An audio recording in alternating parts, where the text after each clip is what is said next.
बोलिए अहोई अष्टमी माता की। भक्तों, कार्तिक मास की अष्टमी तिथि को अहोई अष्टमी का त्योहार सभी माताएं अपने बच्चों की दीर्घायु, उनके आरोग्य और उनकी रक्षा करने हेतु मनाती हैं। इस दिन सभी माताएं व्रत उपवास रखती हैं और अहोई माता के साथ साथ भगवान गणेश, भगवान शिव और माता पार्वती का भी पूजन करती हैं। यद्यपि यह उपवास अत्यंत कठोर होता है क्योंकि इसमें निर्जला रहना पड़ता है, तथापि इस उपवास को विधि पूर्वक करने वाली माताओं की संतानें दीर्घायु होती हैं तथा जीवन में आरोग्य, यश, वैभव, कीर्ति और धन धान प्राप्त करती हैं। तो आइए सुनते हैं अहोई अष्टमी की पावन संगीतमय कथा। एक बार फिर बोलिए, बोलिए अहोई अष्टमी माता की।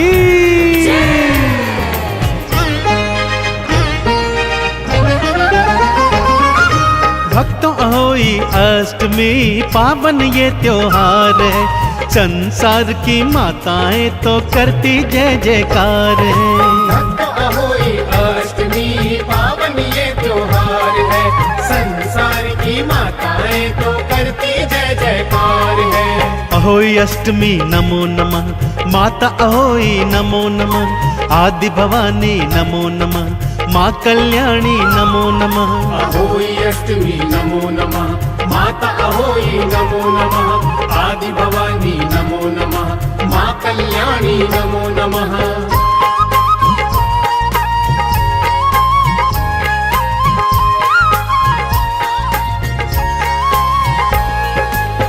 भक्तजनों, अहोई माता की कथा श्रवण से पूर्व 7 तरह के अनाज के दाने अपने हाथों में धारण कर लीजिए और कथा के पश्चात यह दाने गौ माता को खिला दें। कथा कुछ इस प्रकार से है भक्तों।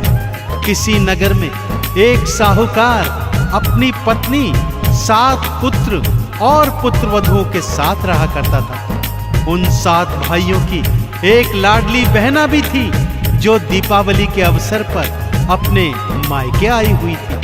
दीपावली में घर लीपना था, अतः साहूकार की 7 बहुएं अपनी ननद के साथ जंगल में मिट्टी लेने हेतु गईं। परंतु भक्तों, साहूकार की बेटी जहां मिट्टी खोद रही थी, वहां भूमि के नीचे एक स्याहू अर्थात साही अपने बच्चों के साथ रहती थी और बेटी की खुरपी के प्रहार से स्याहू का बच्चा मर गया। स्याहू ने क्रोध में क्या श्राप दिया, आइए सुनते हैं। तूने मेरा बालक मारा, जा श्राप मैं देती हूँ, आज अभी से मैं तेरी तो कोख को बंधवा देती हूँ। उसने भाभी से करी प्रार्थना, मेरी जगह कोख बंधवा लो। छोटी भाभी हुई तैयार फिर अपनी कोख बंधाने को। तब से उसकी संतानें होती काल शिकार है, संसार की सारी माएँ करती जय जयकार है। अहोई अष्टमी नमो नमः, माता अहोई नमो नमः, आदि भवानी नमो नमः, माँ कल्याणी नमो नमः।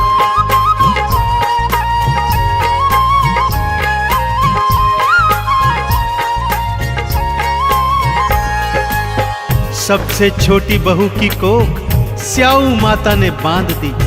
उसके 7 वर्षों में 7 पुत्र हुए भक्तों, लेकिन वो 7 दिन के होते ही मर जाते थे। पंडित जी से उपाय पूछा तो उन्होंने बताया कि सुरही गाय की सेवा ही कल्याण का एकमात्र मार्ग बचा है। बहू सुरही गाय की सेवा करने लगी। सुरही गाय बहू की सेवा से प्रसन्न हुई। उससे सेवा का कारण पूछा तो बहू ने स्याहू द्वारा कोख बंधवाने की सारी बात बता दी। सुरही छोटी बहू की कोख खुलवाने हेतु उसे 7 समुंदर पार स्याहू से मिलवाने ले जाती है। मार्ग में जब वो थक कर एक वृक्ष के नीचे विश्राम कर रहे होते हैं, तब क्या होता है, आइए सुनते हैं।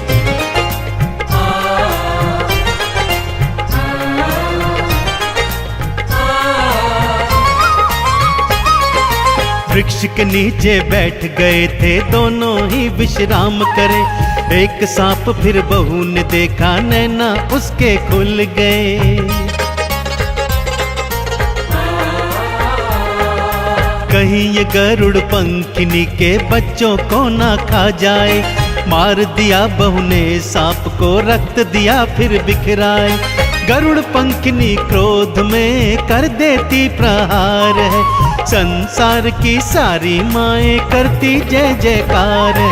अहोई अष्टमी नमो नमः, माता अहोई नमो नमः। आदि भवानी नमो नमः, माँ कल्याणी नमो नमः।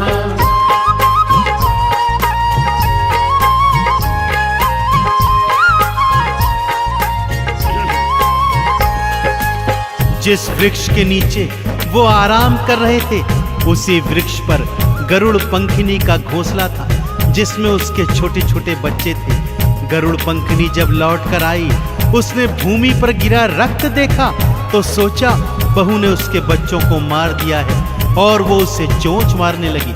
परंतु जब बहू ने सत्य बताया तो गरुड़ पंखिनी लज्जित हुई और प्रसन्न होकर उपकार स्वरूप उन्हें अपने पंखों पर बिठाकर 7 समुद्र पार स्याहू माता से मिलवाने ले गई। सुरही गाय ने जब स्याहू से मुलाकात की तो दोनों बहुत प्रसन्न हुई।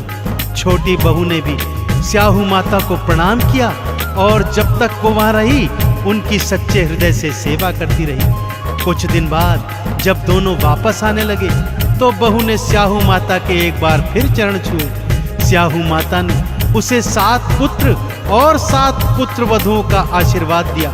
तब बहू ने रो रो कर बताया कि माँ, आपने तो मेरी कोख बांधी हुई है, भला आपका वरदान फलीभूत कैसे होगा। सुरही गैया से मिल करके स्याहू माँ प्रसन्न हुई। छोटी बहू भी स्याहू माँ की भक्तों सेवा करने लगी। 7 पुत्रों और 7 बहू का उसको आशीर्वाद दिया। कैसे संभव होगा माता, आपने कोख को बांध दिया। स्याहू मैया बोलती तू बड़ी होशियार है, संसार की सारी माता करती जय जयकार है। अहोई अष्टमी नमो नमः, माता अहोई नमो नमः। आदि भवानी नमो नमः, माँ कल्याणी नमो नमः।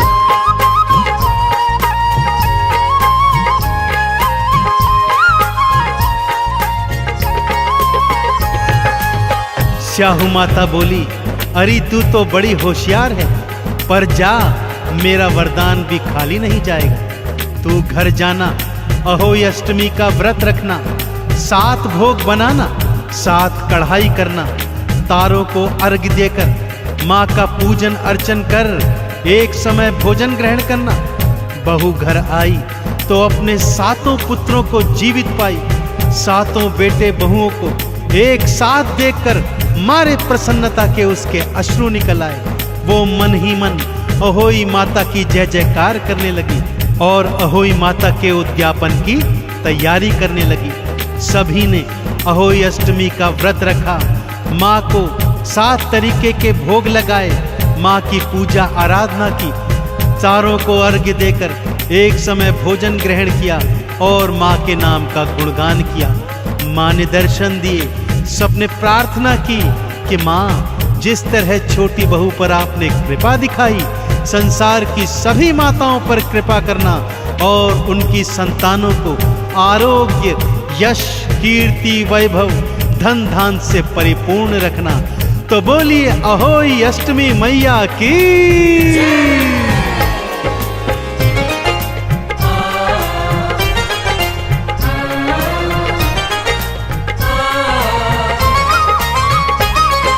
सुबह सवेरे स्नान ध्यान से जल्दी निवृत्त हो जाना, निर्जला उपवास रखना, अहोई माता को ध्याना।